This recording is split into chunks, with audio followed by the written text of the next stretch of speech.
Hello and welcome back to the Spiritual Shit Show. My name is Julie Wynn. And before I recorded today's podcast, I just did a quick little Google why podcasts became so popular. And the answer was because podcasts create a feeling of authenticity. And listeners often say it feels like sitting in a room with someone having an honest conversation. Number one, the invitation here is may we find ourselves sitting in rooms with people having more honest, real conversations. And number two, thank you for being here. This is the whole reason why I am creating this podcast. It's the original intent for them was for it to feel real and less filtered and more thoughtful and less performative than social media. I sometimes find the pressure to do the whole podcast setup. And then today, I'm reminded of the original intent was for authenticity. Thank you so much for being here. To give you a visual, I sit at my dining room table looking out at the mountains, also taking in this incredible stained glass chakra wood hanging thing that my husband made and gifted me for my birthday a few years ago, sitting next to a very large crystal amethyst, and grateful to sit and reflect upon my own life and to be able to share some of it with you. Over spring break, I had the incredible and fun opportunity to travel to New York City and be a guest on someone else's podcast. It was such a gift because not only have I known these people for over 20 years, but do you have friends in your life where so much time passes before you talk to them? And then when you meet and you reconnect, it's like no time has passed at all. To me, those types of relationships are such a gift. Now, like I said, when I record my own podcast, it's simple. It's low budget. It's me and my dining room table and this little space that I've created, my candle that's lit, and my heart. No lights, no cameras, no big production, just me and my phone and this really cool brand new microphone that my brother and sister-in-law gifted me for my birthday this year. And I love that. And there is something really beautiful about letting what wants to come through authentically and organically in my own space come through. And it was also so special to step into someone else's space, especially in New York City with a beautiful view. It felt so bougie. For a moment, it was like, yes, I could get used to this. But honestly, it was also so great to be able to support somebody else's podcast and to share parts of my story in a different way. I love this saying, everything needs a witness. And in my own healing journey, I realized that I wasn't fully able to move through it completely because the thing that I was missing was a safe witness to it. And then I've realized that everything needs a witness. Your dreams need a witness. Your pain story needs a witness. You need a witness. So having somebody create space for your story to not only be told, but in the telling of it to be witnessed felt so powerful. And in this interview or podcasting, the thing that really kept coming through was this theme of identity and identity crisis. And before I share more of my story, I want to invite you into this question.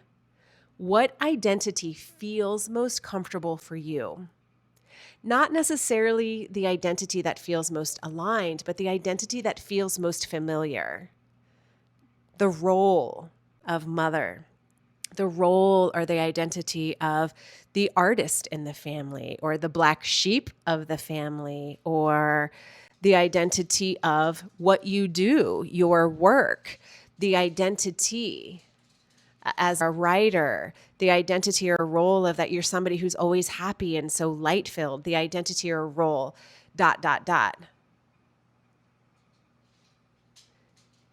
it's getting me to think about these identities that we form and question why, because familiar often feels safe.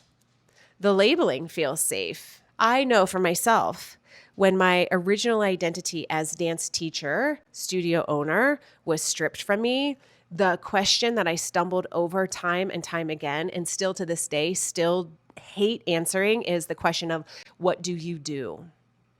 So what identity feels most comfortable for you and why? Even if it's limiting, even if it was originally created from survival, we all have roles we step into, roles we learned early in life, roles that help us feel more safe, roles that helped us belong, roles that helped us identify who we think we are, roles that helped us navigate difficult environments. Maybe you are the responsible one. Maybe you are the strong one. Maybe you are the achiever. Maybe you are the dancer. Maybe you are the creator. Maybe you are the free spirit, the gypsy one. Maybe you are the caretaker. Maybe you are the one who always holds it together. Maybe you are the one who is always in charge.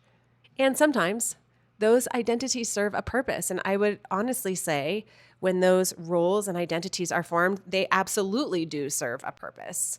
They are supporting us. They protect us. They help us to survive.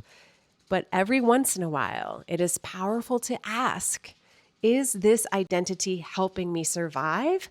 Or is this identity helping me to thrive?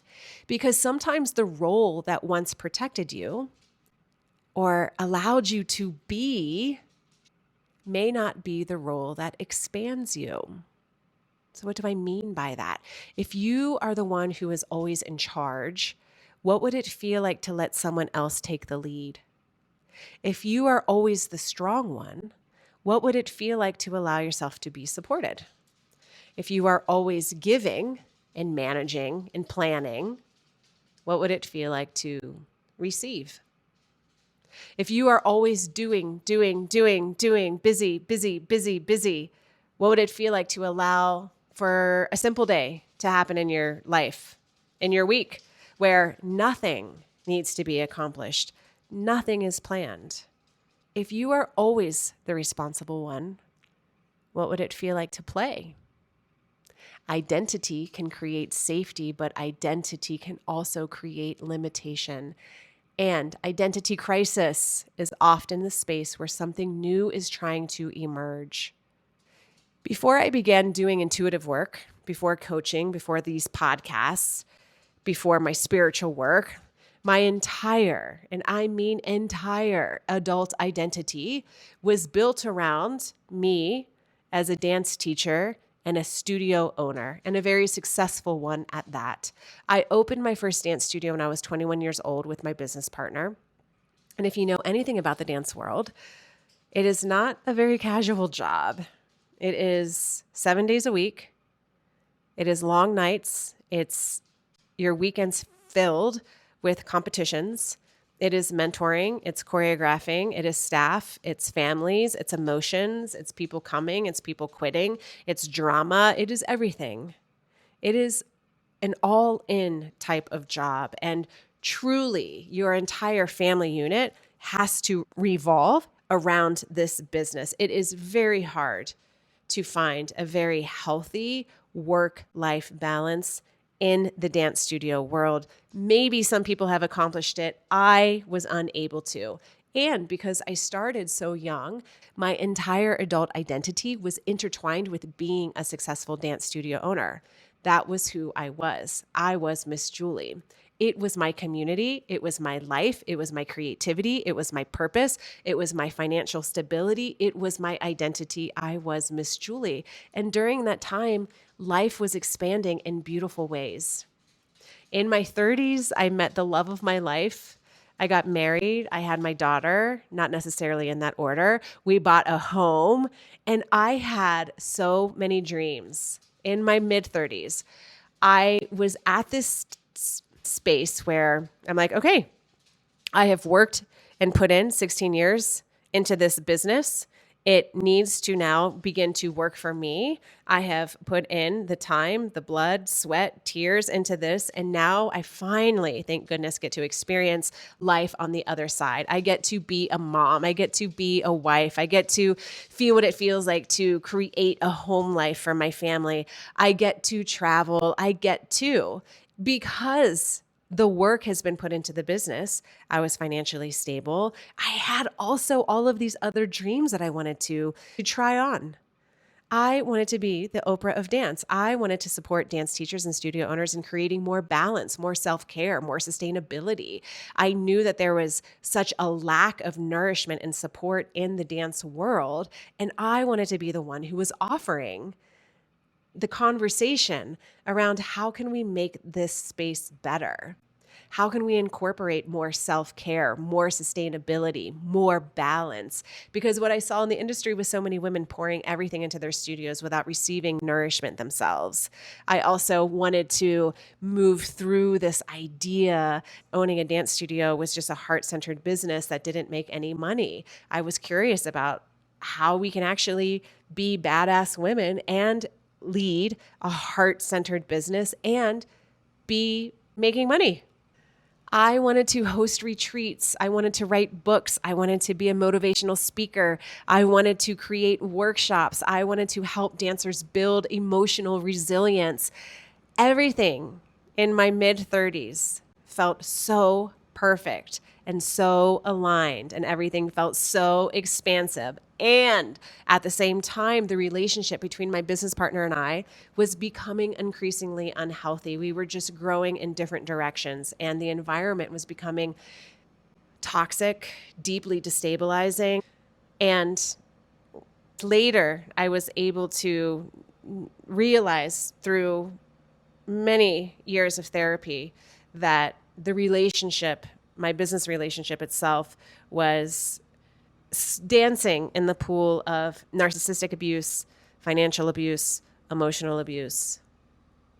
And I didn't see it at the time, but as I began to build my own life and take ownership of what I wanted to create, and I was beginning to notice the gaslighting and the chronic invalidation and the feelings of being destabilized, I knew that I was being forced out of my business.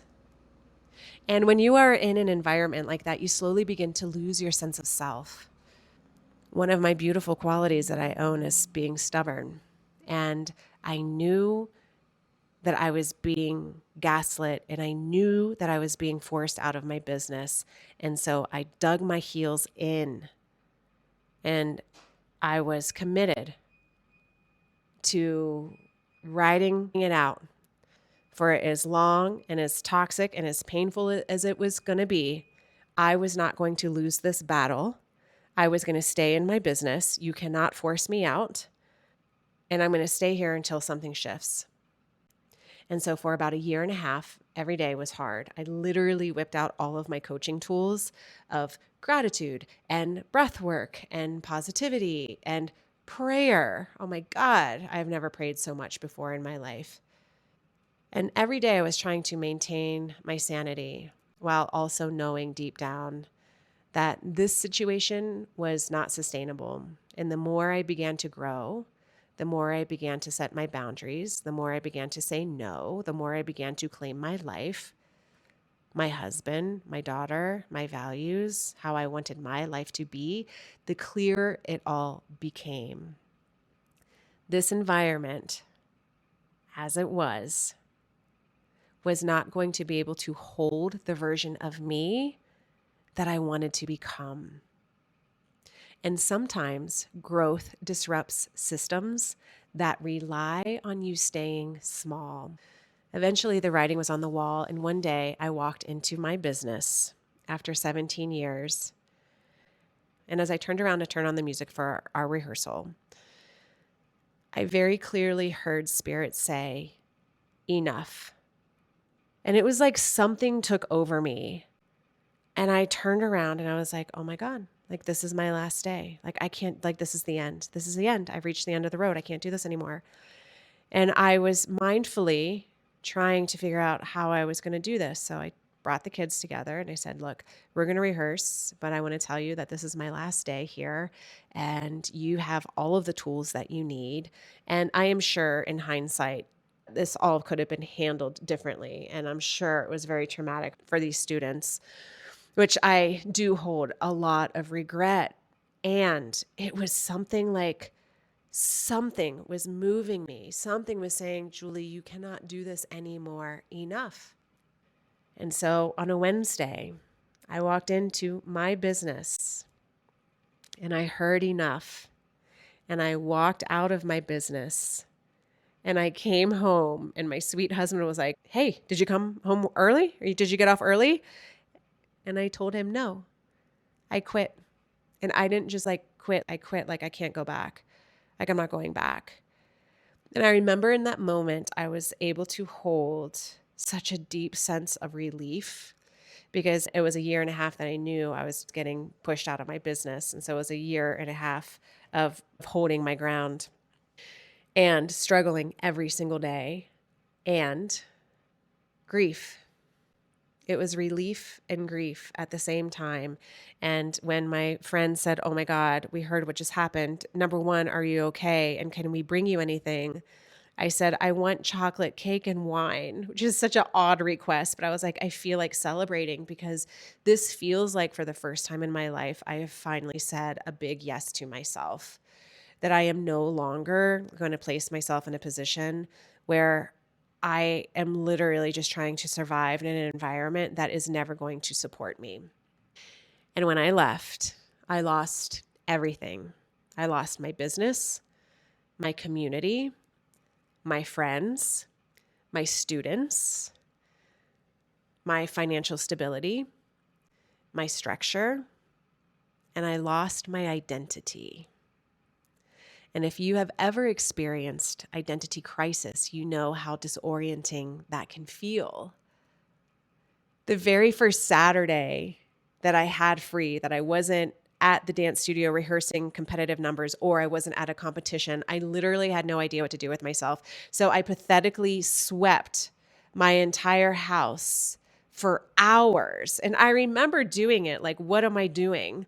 But I didn't know what else to do because for 17 years of my life, every Saturday, I was up early rehearsing numbers at the studio from 9 in the morning till 5 o'clock at night or later, or I was at a competition. There was no free Saturdays ever that I had this 17-year career.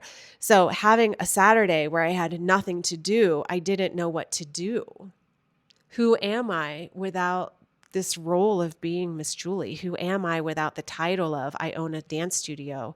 Who am I without having purpose? And who am I without going to a place where I can use my creativity and I can love and I can be with other people and I can have ideas and I can have dreams and I can make it all happen? All of it was gone. Like literally gone. I also remember thinking for a really long time, I don't know how to dress anymore. I don't know what I like. I don't know what I'm good at. I was gaslit for so long, like was my entire life just a lie? And then because I was so used to being gaslit, I started gaslighting myself. What am I interested in? What is true for me? Was I talented? Was I a good teacher? Was I successful? Was I liked? Was I creative? Was I a good choreographer? I had no idea. Did I just imagine everything? Identity crisis. And what I now understand is that identity crisis is often not a breakdown, it's an initiation. Oh my God, I wish somebody told me this when I was going through it. Because when everything you thought defined you literally falls away, what remains is essence. And to this day, I am learning how to sit with the essence of who I am. And it is your essence that cannot be taken away from you. It is your essence that you need to own, to know, to embrace, to nourish, and most importantly, love. Your gifts remain. Your sensitivity remains. Your creativity remains. Your intuition remains. And for me, the last 9 years, it's been a slow remembering, a reclaiming. And what was hard was I was struggling and trying to rebuild what I once had, to not let go of that identity, to still figure out how I can move forward these dreams that I had. The moving forward and the pushing of the dreams created years of personal struggle and suffering. What was once so easy for me now wasn't easy. And I was also so fucking angry that I spent 17 years working at a business. And when I finally said, okay, now the business can work for me, and now I get to experience the fruits of my labor, and then it was gone and I had nothing to rebuild from, that was fucking hard. I've had to learn how to reclaim these parts. And it has been a slow rebuild, tenderly, compassionately remembering who I am. And one of the things that surprised me during this podcast interview that I did, after sharing a little bit of my story, the host asked me, so who is Julie now? And the words that came out of my mouth surprised me, because today, Julie is someone who is really proud of herself. I am proud of who I have become, and I am excited about who I am continuing to become. I am proud of the healing that I have done. I am proud of the work it has taken to untangle so many layers. I am proud of what I have overcome. I am grateful for my husband, who has been incredibly patient with me through all of this. I am grateful that I have had time to heal. And something else surprised me is a part of me can now say thank you to my former business partner, because she played a very hard role in my life story. And of course, I still have days where I am fucking angry about it and I fucking am so resentful. I can also see that I have been gifted freedom, that these parts of the business that I didn't know how I was going to manage, like I didn't want to miss out on the nights where I could tuck my child into bed because I was working at the dance studio, or I was trying to figure out how I could place my husband and my daughter first and not my dance studio and the dancers first. I also wanted to know what it was like not be responsible for the drama that was always happening within the dance studio. People quitting, people upset, people, moving to other studios, the animosity, the competitiveness. Like, I didn't want my entire life to feel that way. I wanted to know what it felt like to have peace or freedom, vacations where I can literally be on vacation and I'm not answering emails from disgruntled parents. I wanted to know what it felt like to not feel like I'm either supporting or disappointing somebody because of the work that we're doing. I didn't know how to manage running a highly competitive program while also nourishing it at a heart and soul level. I also know that starting a business in my early 20s was not something I wanted to experience for the rest of my life. That there was a huge part of me that wanted to know what life felt like outside of the studio. And losing my business opened the doorway into a life I have never known. My previous episode on the podcast was about radical acceptance, and I can see how much losing my identity has brought me into a space of curiosity around radical acceptance. Who am I? Who do I get to become? And one truth that came through during this podcast conversation was I have to take responsibility for my life. And that can feel scary because for so long I was Miss Julie. And I didn't know how to not be Miss Julie. And I took a lot of pride in being Miss Julie, to be honest with you. And the question I dreaded most after I left the studio was, what do you do? Because once that answer was so easy. I own a dance studio, I was a dance teacher, done, clear, recognized. And then suddenly, silence. And what I'm realizing is I am deeply interested in the human experience because, as hard and chaotic and confusing and painful, I literally spent 9 years praying for peace and forgiveness. And I'm grateful that I get to experience it, that I've been able to experience the shift. I am grateful that I know what it feels like to lose an identity, because losing identity reminds us we are not the role.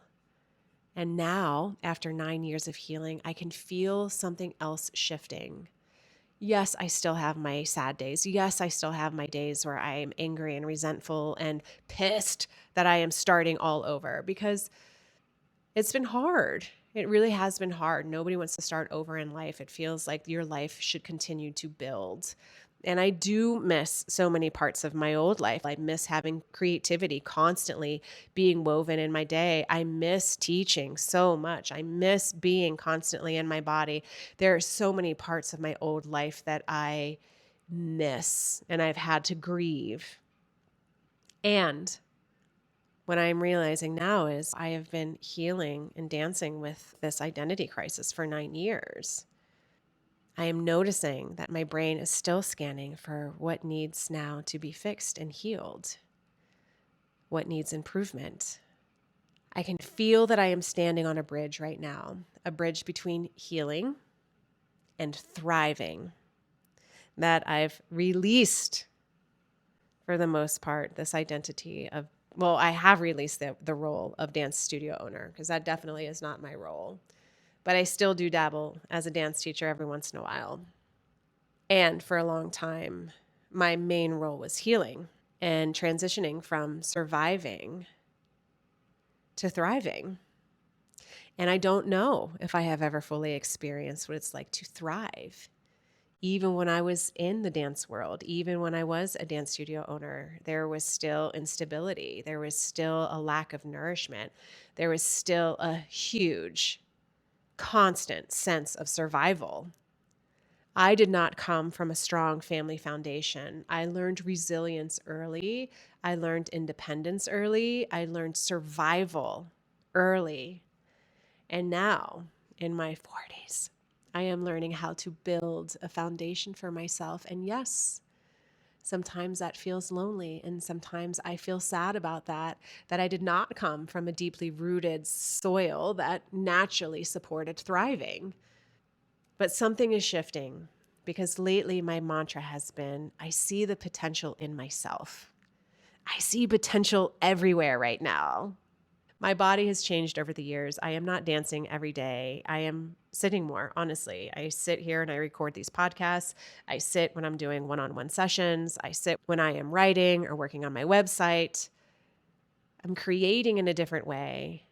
And instead of meeting this new version of myself with a little shame, I am able to meet it with curiosity. I see the potential for vitality, for strength, for feeling vibrant again. But this time, not from punishment or survival, but from possibility. Because identity is not fixed, identity is fluid. And every once in a while, it is powerful to do an identity check. It is powerful to do an identity check every once in a while, because it's important to ask, is this role helping me survive? Is this role something that is just offering comfort? Or is it helping me thrive? Is this role keeping me safe, consistent? It's what I know. Or is it helping me expand? Is this role aligned with who I am today, or connected to who I need to be to get through something? Sometimes thriving requires us to loosen the armor, and that is so hard. Sometimes thriving requires us to soften the grip, to become curious again. What else can I experience in my life? What else is there that I can be nourished from? At 47, oh wait, at 47. This is the first time in my life where I feel like thriving is possible for me. And I truly do know that I am on that bridge from healing to thriving. And I am not fully there yet, but I am deeply curious about what the next identity will be, what identity I get to create, embody from wholeness. There is still uncertainty, but there is also excitement because something tells me it's going to come together quite brilliantly. And the hard part is trusting that. Maybe identity crisis is actually identity evolution. Oh, it's so hard though, you guys. I'm telling you, it's so hard. And maybe identity helped you survive. It gave you a purpose. It gave you a role. And curiosity helps you thrive. And maybe who you are becoming holds more potential than anything you have experienced before. And maybe the real magic was never in the role or the identity. That the truth is, the magic has always simply just been you. Thank you so much for listening to the podcast, supporting me in my journey and my story. And I am sending you so much love, supporting you in your story and your journey. The magic is you. Till next time.